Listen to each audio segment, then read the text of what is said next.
grandma used to make us go to church. R.I.P. Donna Merle.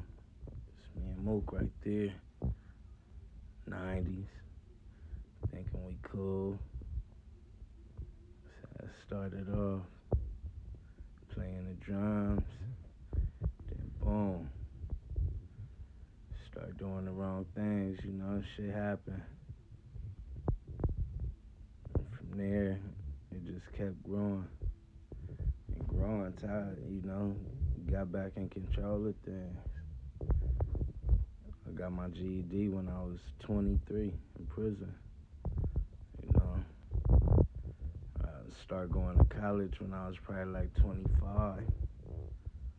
So at that point, I still had like about 4 more years left. It was just rocking and rolling until I pretty much got out.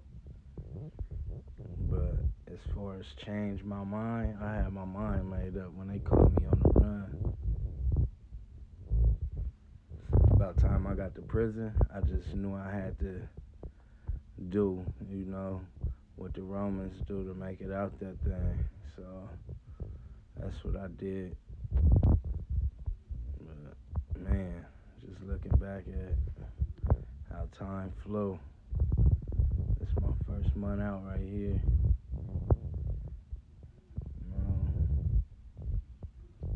A lot of my niggas gone, my niggas doing life. A lot of people didn't make it. A lot of people. I left a lot of people. It's crazy. It's like really, I feel like the only one left.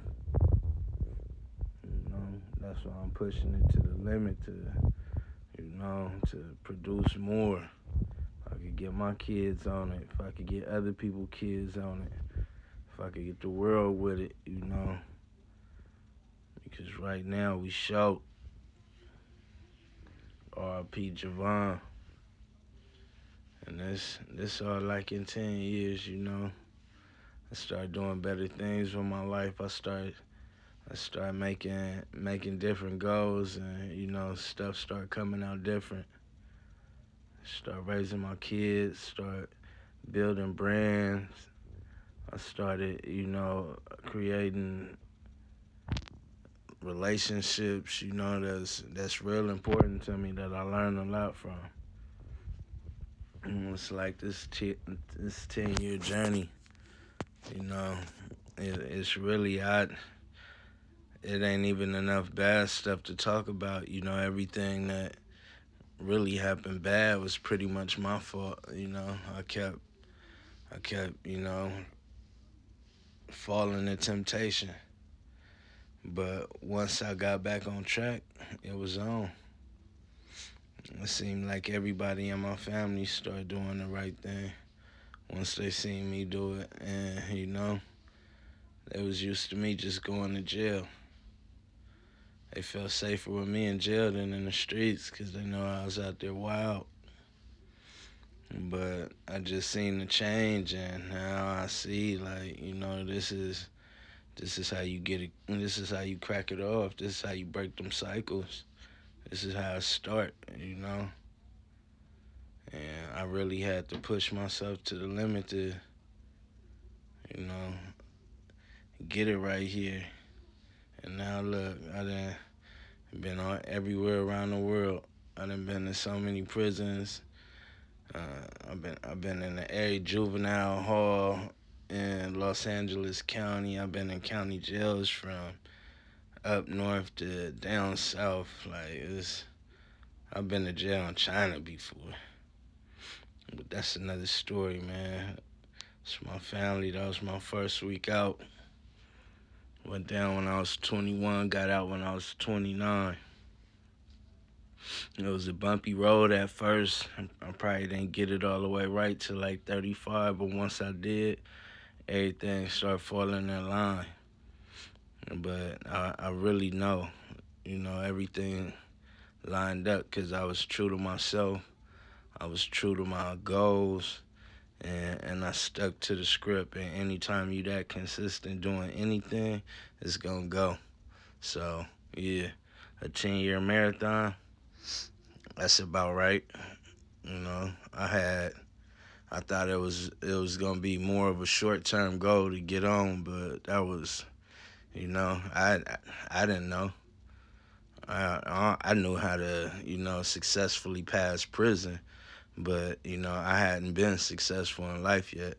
So it was my first time. But once I spread my wings, I just kept flying.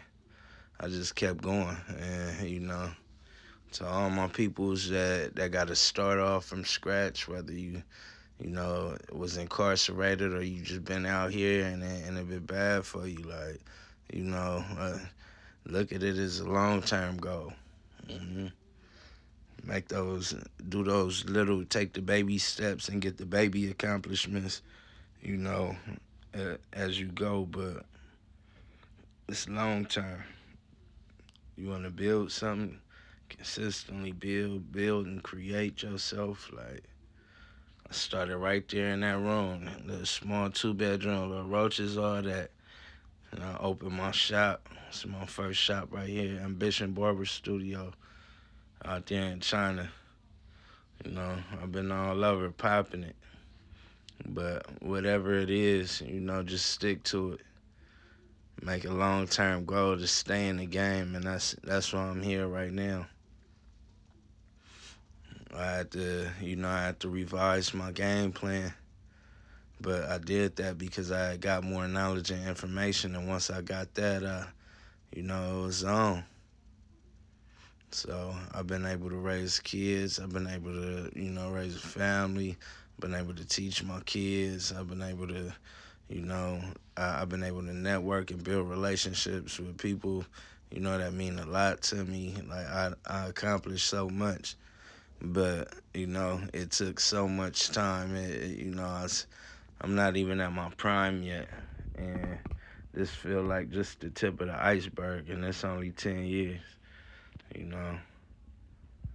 But I did that by staying, having real purpose behind my drive and wanting to be better for, not just me, but for everybody else. And that's another reason I know I ain't fell off yet, because, I always been about that. And man, 10 years, everybody out. I got my 9 years. My mom, she did 7 years too. She got out about a year after me. So I promised her when I was in there that I was gonna do my thing, and I was gonna get it right. I promised Mook. I promised Dewan. Everybody got those letters. I told everybody I was gonna do this, and I did that. And it's crazy because I'm still going, and it's getting bigger. But I stuck to my word because it really meant something to me.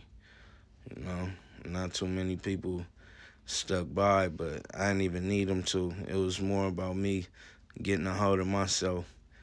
And because I did that, I could speak on it right now. 10 years later, it was, man, it's been a blessing. I love it. Pi, I got out. She was loving how I changed. This is the May 15th, 2012, May 15th, 2022. Same nigga, man.